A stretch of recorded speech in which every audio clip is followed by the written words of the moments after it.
شروع اللہ کے نام سے جو بہت مہربان نہایت رحم والا ہے۔ یاسین، قسم ہے قرآن با حکمت کی کہ بے شک آپ پیغمبروں میں سے ہیں، سیدھے راستے پر ہیں۔ یہ قرآن اللہ زبردست مہربان کی طرف سے نازل کیا گیا ہے تاکہ آپ ایسے لوگوں کو ڈرائیں جن کے باپ دادے نہیں ڈرائے گئے تھے، سو اسی وجہ سے یہ غافل ہیں۔ ان میں سے اکثر لوگوں پر بات ثابت ہو چکی ہے، سو یہ لوگ ایمان نہ لائیں گے۔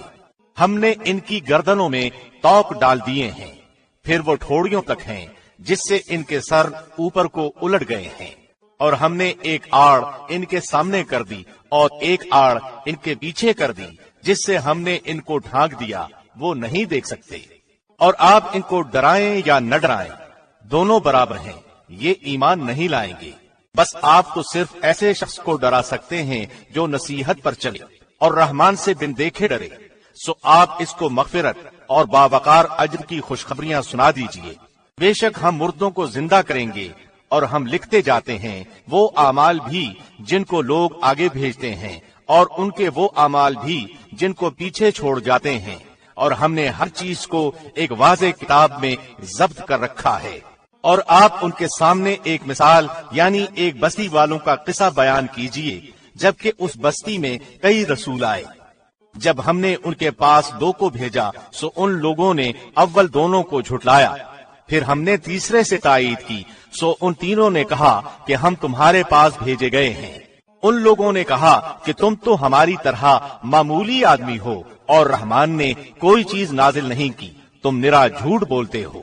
ان رسولوں نے کہا ہمارا پروردگار جانتا ہے کہ بے شک ہم تمہارے پاس بھیجے گئے ہیں اور ہمارے ذمے تو صرف واضح طور پر پہنچا دینا ہے۔ انہوں نے کہا کہ ہم تو تم کو منحوس سمجھتے ہیں، اگر تم باز نہ آئے تو ہم پتھروں سے تمہارا کام تمام کر دیں گے اور تم کو ہماری طرف سے سخت تکلیف پہنچے گی۔ ان رسولوں نے کہا کہ تمہاری نحوست تمہارے ساتھ ہی لگی ہوئی ہے، کیا اس کو نحوست سمجھتے ہو کہ تم کو نصیحت کی جائے، بلکہ تم حد سے نکل جانے والے لوگ ہو۔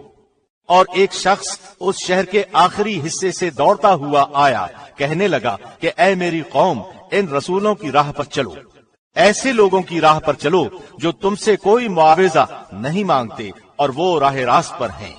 اور مجھے کیا ہو گیا ہے کہ میں اس کی عبادت نہ کروں جس نے مجھے پیدا کیا، اور تم سب اسی کی طرف لوٹائے جاؤ گے۔ کیا میں اسے چھوڑ کر ایسوں کو معبود بناؤں کہ اگر رحمان مجھے کوئی نقصان پہنچانا چاہے تو ان کی سفارش مجھے کچھ بھی نفع نہ پہنچا سکے اور نہ وہ مجھے بچا سکے؟ پھر تو میں یقیناً کھلی گمراہی میں ہوں۔ میری سنو، میں تو سچے دل سے تم سب کے رب پر ایمان لا چکا۔ اس سے کہا گیا کہ جنت میں چلا جا، کہنے لگا کاش میری قوم کو بھی علم ہو جاتا۔ یہ مجھے میرے رب نے بخش دیا اور مجھے باعزت لوگوں میں سے کر دیا۔ اس کے بعد ہم نے اس کی قوم پر آسمان سے کوئی لشکر نہ اتارا اور نہ اس طرح ہم اتارا کرتے ہیں۔ وہ تو صرف ایک زور کی چیخ تھی کہ یکا یک وہ سب کے سب بجھا گئے۔ ایسے بندوں پر افسوس، کبھی بھی کوئی رسول ان کے پاس نہیں آیا جس کی ہنسی انہوں نے نہ اڑائی ہو۔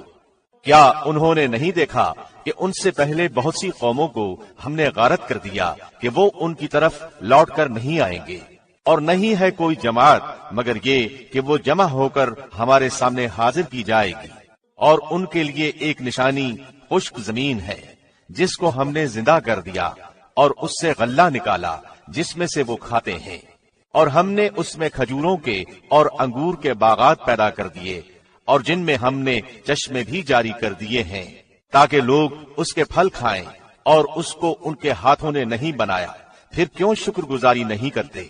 وہ پاک ذات ہے جس نے ہر چیز کے جوڑے پیدا کیے، خواہ وہ زمین کی اگائی ہوئی چیزیں ہوں، خواہ خود ان کے نفوس ہوں، خواہ وہ چیزیں ہوں جنہیں وہ جانتے بھی نہیں۔ اور ان کے لیے ایک نشانی رات ہے جس سے ہم دن کو کھینچ لیتے ہیں تو وہ یکا یک اندھیرے میں رہ جاتے ہیں، اور سورج کے لیے جو مقررہ راہ ہے وہ اسی پر چلتا رہتا ہے۔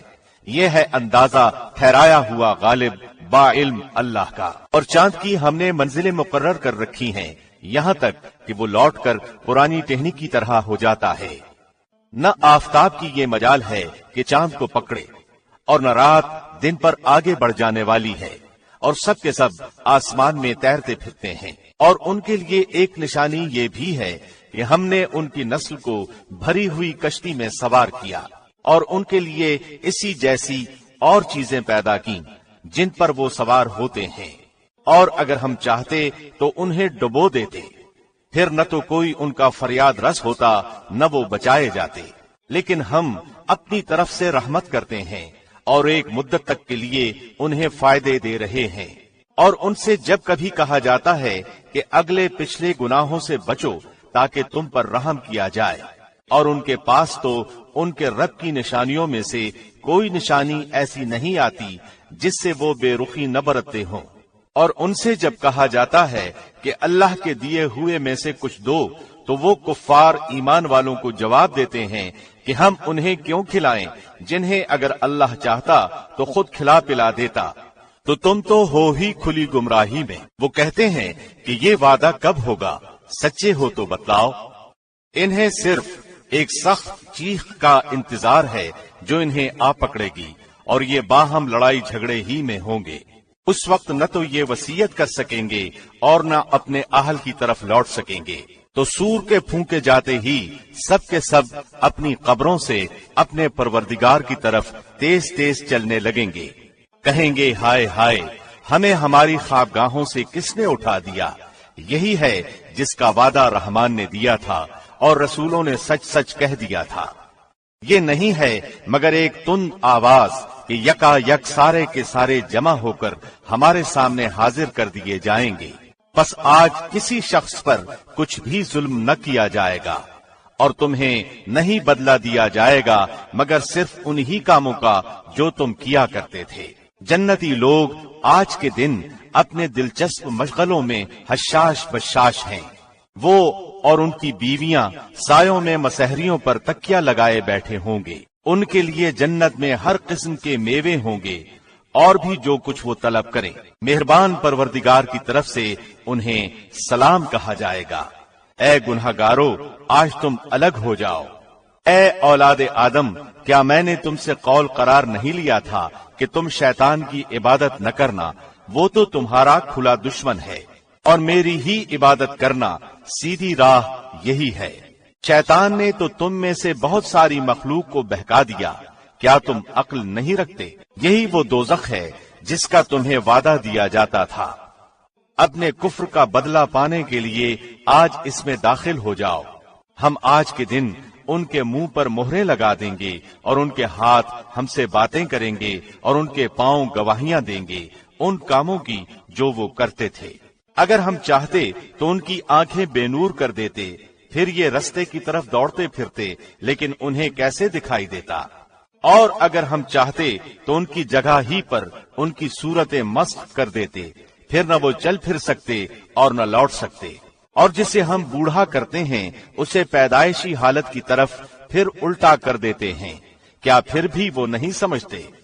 نہ تو ہم نے اس پیغمبر کو شعر سکھائے اور نہ یہ اس کے لائق ہے، وہ تو صرف نصیحت اور واضح قرآن ہے، تاکہ وہ ہر اس شخص کو آگاہ کر دے جو زندہ ہے اور کافروں پر حجت ثابت ہو جائے۔ کیا وہ نہیں دیکھتے کہ ہم نے اپنے ہاتھوں بنائی ہوئی چیزوں میں سے ان کے لیے چوپائے جانور بھی پیدا کر دیے جن کے یہ مالک ہو گئے ہیں، اور ان مویشیوں کو ہم نے ان کا تابع فرمان بنا دیا ہے، جن میں سے بعض تو ان کی سواریاں ہیں اور بعض کا گوشت کھاتے ہیں۔ انہیں ان سے اور بھی بہت سے فائدے ہیں اور مشروبات، کیا پھر بھی یہ شکر ادا نہیں کریں گے؟ اور وہ اللہ کے سوا دوسروں کو معبود بناتے ہیں تاکہ وہ مدد کیے جائیں، حالانکہ ان میں ان کی مدد کی طاقت ہی نہیں، لیکن پھر بھی مشرکین ان کے لیے حاضر باش لشکر بنے ہوئے ہیں۔ پس آپ کو ان کی بات غمناک نہ کرے، ہم ان کی پوشیدہ اور علانیہ سب باتوں کو بخوبی جانتے ہیں۔ کیا انسان کو اتنا بھی معلوم نہیں کہ ہم نے اسے نطفے سے پیدا کیا ہے، پھر یکا یک وہ سری جھگڑالو بن بیٹھا، اور اس نے ہمارے لیے مثال بیان کی اور اپنی اصل پیدائش کو بھول گیا۔ کہنے لگا ان گلی سڑی ہڈیوں کو کون زندہ کر سکتا ہے؟ آپ جواب دیجئے کہ انہیں وہ زندہ کرے گا جس نے انہیں اول مرتبہ پیدا کیا ہے،